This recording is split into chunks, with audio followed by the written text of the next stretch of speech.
Hello future IITians and NITians. तो आज अपन बात करेंगे जेई एडवांस के ट्रिकी क्वेश्चंस के बारे में। जैसे कि आप सभी लोगों को पता है, इस सीरीज में अपन काफ़ी डिफिकल्ट और ट्रिकी क्वेश्चंस को डील करते हैं। ऐसे ही आज अपने पास में एक क्वेश्चन है जो देखने में काफ़ी ज़्यादा कॉम्प्लिकेटेड लग रहा है। इस तरीके के क्वेश्चंस को स्टूडेंट्स के द्वारा जनरली एग्जाम में छोड़ दिया जाता है, या फिर कुछ स्टूडेंट्स अगर इस टाइप के क्वेश्चन को ट्राई करते हैं तो 15 से 20 मिनट तक का टाइम इस टाइप के क्वेश्चन को सॉल्व करने में दे देते हैं, जिससे कि बाकी टाइप के क्वेश्चंस जो है, बाकी इजी क्वेश्चंस वगैरह छूट जाते हैं। बेसिकली आपका स्कोर जो है काफ़ी कम हो जाता है। तो इस तरीके के क्वेश्चंस को कैसे कम से कम टाइम में अपन अप्रोच कर सके, कम से कम टाइम में ये क्वेश्चन सॉल्व हो सके, ज़्यादा यहाँ पे लेंथी इसका कैलकुलेशन ना हो, उसके बारे में अपन बात करेंगे। जैसे अगर मान लो अपने यहाँ पे देख पा रहे हैं तो अपने को यहाँ पे क्या बोला है कि अपने पास 4 फंक्शन है। ठीक है, F1 एक फंक्शन दे रखा है, F2 एक फंक्शन दे रखा है, ऐसे F3 और F4 करके अपने को फंक्शन है। F4 जो कि एक कंपोजिट फंक्शन है ऑफ F1 एंड F2, है ना। ऐसे ही अब क्या बोला है, फिर अपने को एक लिस्ट दे दिया है। ठीक है, क्वेश्चन को बढ़ाया जा रहा है। एक लिस्ट है जिसमें यहाँ पे इस तरीके से 4 फंक्शन है। अब इनके बारे में भी बोला है। ये सेकंड टाइप की लिस्ट है जिसमें यहाँ पे बोला है कि अपने को चेक करना है ये फंक्शंस जो हैं, क्या ये 1 1 है, ऑन टू है, कंटिन्यूअस है, डिफरेंशिएबल है, नॉन डिफरेंशिएबल है। ये सारी चीज़ें अल्टीमेटली अपने को चेक करना है। अब देखो, इस तरीके के क्वेश्चन को अगर मान लो लेंथी प्रोसेस से करोगे तो कैसे करोगे। सबसे पहले F1 फंक्शन है ना, इसका ग्राफ बना लिया, F2 का बना लिया, F3 का बना लिया, F4 का बना लिया। अब इन सबको चेक करते जाओ। उसके साथ साथ F2 ऑफ F1 है ना, ये निकालोगे। ठीक है, इस तरीके से अलग अलग सारे फंक्शंस को निकालोगे, फिर जाकर इसको सॉल्व करोगे, जो कि बहुत ज़्यादा लेंथी हो जाएगा। अपने को यहाँ पे एकदम स्मार्ट तरीका लगाना है कैसे कम से कम टाइम में अपना सॉल्व हो जाए। जैसे देखो, मेरे को सबसे कॉम्प्लिकेटेड फंक्शंस कौन कौन से लग रहे हैं यहाँ पे अगर देखोगे तो F4 जो है, एक सेकंड, जो कि ये वाला फंक्शन है, काफ़ी कॉम्प्लिकेटेड। अगर मैं इसको बिना सॉल्व करे अगर कर सकता हूँ क्या, है ना। पहले यही अप्रोच अपने को देखनी। एक तो ये छोड़ देना है, एक F2 ऑफ F1 ये भी छोड़ दूँ तो क्या ये क्वेश्चन हो सकता है। तो बाकी दोनों के बेसिस पे, F3 और F2 के बेसिस पे अगर मैं देखूं, है ना, F2 जो कि S वाले में है तो यहां पे या तो 2 आएगा या 4 आएगा। ऐसे ही F3 या F3 को अगर मैं देखता हूं तो इसका 1 आएगा या 3 आएगा। तो यहां से अगर मैं केवल Q और S को ही सॉल्व कर लूं तो मेरा पूरा क्वेश्चन यहां पे करेक्ट हो जाएगा। ठीक है, और Q और S को अपन मिनट्स में सॉल्व कर सकते हैं। जैसे सबसे पहले अगर मैं Q को सॉल्व करना चाहूं जो कि F3 के बारे में है, ठीक है, चाहो तो चलो पहले इसको सॉल्व कर लेते हैं। S को अपन सॉल्व कर लेते हैं जो कि F2 के फंक्शन के बारे में बात कर रहे हैं। F2 फंक्शन क्या है, y = x²। ये इसका ग्राफ बन गया। लेकिन अब यहां पे ध्यान क्या देना है, देखो जेईई एडवांस के क्वेश्चंस में काफी इंपॉर्टेंट चीज होती है कि फंक्शन का डोमेन और कोडोमेन क्या दिया हुआ है, फंक्शन कहां से कहां डिफाइंड है। जैसे F2 फंक्शन को अगर देखोगे तो यहां से यहां डिफाइंड है, जिसका मतलब इसका डोमेन जो है 0 से इन्फिनिटी की तरफ जा रहा है, जिसमें 0 इंक्लूडेड है, मतलब यहां से लेना है। तो मतलब ये वाला पोर्शन तो मेरे को लेना ही नहीं है। तो अब अगर ऐसा सिचुएशन है तो मेरे पास F2 फंक्शन का ग्राफ केवल और केवल इतना आएगा।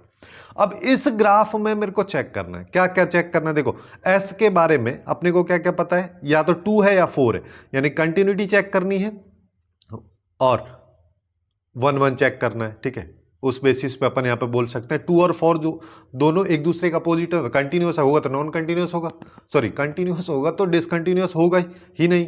वैसे ही अगर 1 1 होगा तो नॉट 1 1 होगा, वो तो अपोजिट हो गया ना, नेगेटिव ही तो है बेसिकली। अब देखो, अब अपने को यहाँ पे पता होना चाहिए जो बेसिक इंफॉर्मेशन है कि 1 1 फंक्शन को कैसे चेक करते हैं। 1 1 फंक्शन मतलब x का एक वैल्यू पे y की एक वैल्यू आ रही है, x की दूसरी वैल्यू पे y की दूसरी वैल्यू आ रही है। ये दोनों वैल्यू आपस में सेम नहीं है, जिसको अपन चेक करते हैं हॉरिजॉन्टल लाइन टेस्ट से। किसी भी ग्राफ में अगर मैं कहीं पे भी एक हॉरिजॉन्टल लाइन ड्रॉ करूं तो केवल और केवल एक पॉइंट पे अगर कट करेगी तो उस टाइप के फंक्शन को, उस टाइप के ग्राफ को अपन बोलेंगे कि वो 1 1 फंक्शन है। ठीक है, वैसे अगर पूरा पूरा x² होता तो ये मैनी 1 हो जाता, है ना, और इसका अपोजिट होता है मैनी 1। तो कहीं पे भी कट करके देख लो, इस ग्राफ को केवल और केवल एक पॉइंट पे ही कट कर रहा है ना। ये लाइन एक पॉइंट पे कट कर रही है, सिमिलरली ये लाइन एक पॉइंट पे, ये यहाँ पे एक पॉइंट। तो अपन बोल सकते हैं ये फंक्शन जो होगा एक कंटिन्यूअस फंक्शन होगा, सॉरी 1 1 फंक्शन होगा। अब दूसरा चीज देखो, दूसरा चीज देखने के लिए अगर मान लो मैं यहाँ पे इस ग्राफ को देखता हूं तो ये ग्राफ तो पूरा पूरा कंटिन्यूअस है। देखो वैसे भी अगर देखोगे तो f(2) या f2 फंक्शन जो है एक पॉलिनोमियल है। पॉलिनोमियल अपने रेस्पेक्टिव डोमेन में हमेशा एक कंटिन्यूअस फंक्शन होता है, तो ये कंटिन्यूअस तो है ही, उसके साथ साथ 1 1 भी है। तो अपन बोल सकते हैं कि s में आ रहा है 4।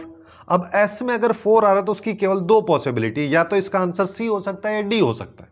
ठीक है, अब कंफर्म करने के लिए अपन क्या करते हैं, अब यहां पे सीधा सीधा मैं ले लेता हूं Q वाला ऑप्शन। Q वाला ऑप्शन है नहीं f(3) फंक्शन। f(3) फंक्शन को अगर देखोगे तो दो ग्राफ यहां पे सबमर्ज हो रहे हैं, है ना। जैसे यहां पे क्या बोल रहा है, जब जैसे x की वैल्यू ग्रेटर देन और इक्वल टू 0 है तो ये ग्राफ जो है इधर जाता है, y is equal to x के बराबर होता है, या f(3x) इक्वल टू एक्स के बराबर होता है। लेकिन वैसे अगर देखा जाए तो साइन एक्स का ग्राफ जो है कुछ इस तरीके का होता है ना। एक रफ डायग्राम में बना दे रहा हूं, लेकिन ये पूरा ग्राफ तो अपने को लेना ही नहीं है। ये अपने को साइन एक्स का ग्राफ तब लेना जब एक्स नेगेटिव है। तो उस सिचुएशन में मैं यहां पे क्या करूं, यहां पे ये केवल ग्राफ अब आएगा, इस सिचुएशन में आएगा। तो ये जो है ये f(3) का ग्राफ अपने पास में बन जाएगा, है ना। अब अपने को यहां पे चेक करना है, इसके लिए 1 ऑप्शन है और 3, है ना। सबसे पहली चीज तो अपन इसको देख के बता सकते हैं 1 1 के लिए। 1 1 होने के लिए क्या होगा, 1 1 होने के लिए अपन यहां पे बोलेंगे कि हॉरिजॉन्टल लाइन टेस्ट करेंगे। सीधा सा हॉरिजॉन्टल लाइन टेस्ट करोगे तो यहां पे डाल दिया मैंने एक लाइन, ठीक है, चाहो तो कहीं पे भी कर लो, है ना। यहां पे मैंने एक लाइन कर दिया, तो ये एक्चुअली में इस ग्राफ को 3 पॉइंट पे कट करी, जिसका मतलब ये मैनी 1 फंक्शन है, जिसका मतलब 1 1 फंक्शन ये नहीं है, मतलब 1 1 फंक्शन ये नहीं है। और इधर ये वाला पोर्शन भी सही है। अब मेरे को चेक करना है ऑन टू है या फिर डिफरेंशिएबल फंक्शन है। अब देखो डिफरेंशिएबल फंक्शन की कंडीशन क्या होती है, ग्राफ के बेसिस पर अगर अपन बात करें तो वहां पे 3 मेन कंडीशंस होती है, मेनली 3 पे ही हम फोकस करते हैं।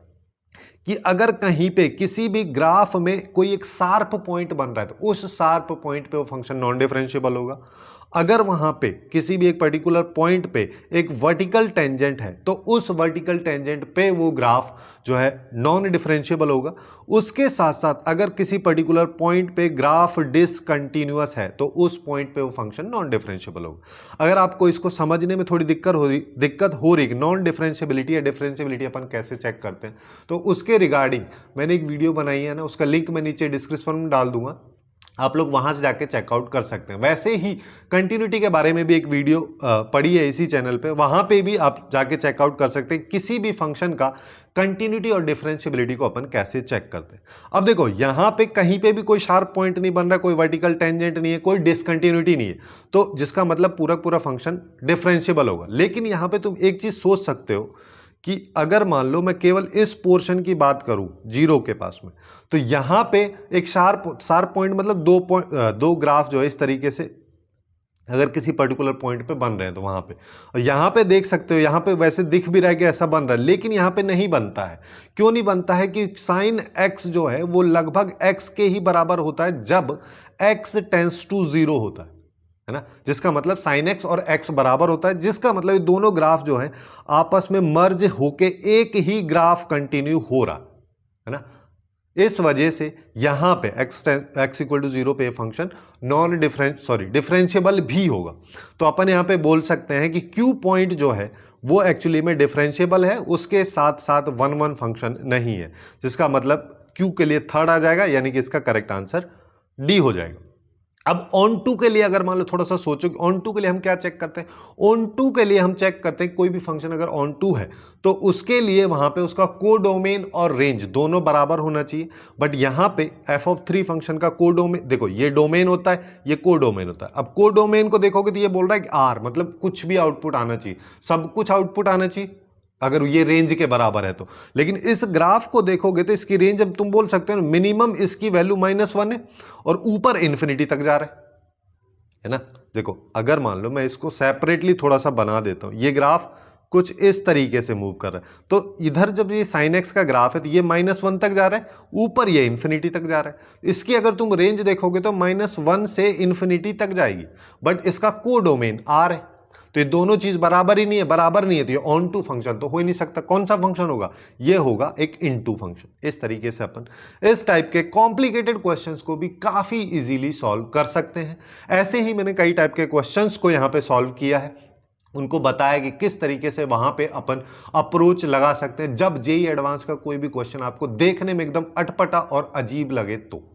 और यहाँ पे लेफ्ट साइड में आपको एक प्लेलिस्ट दिख रही होगी, आप लोग वो जाके चेकआउट कर सकते हैं। सो आज के लिए बस इतना ही। Hopefully you guys find it useful, and if you find it useful then please do like, share and subscribe.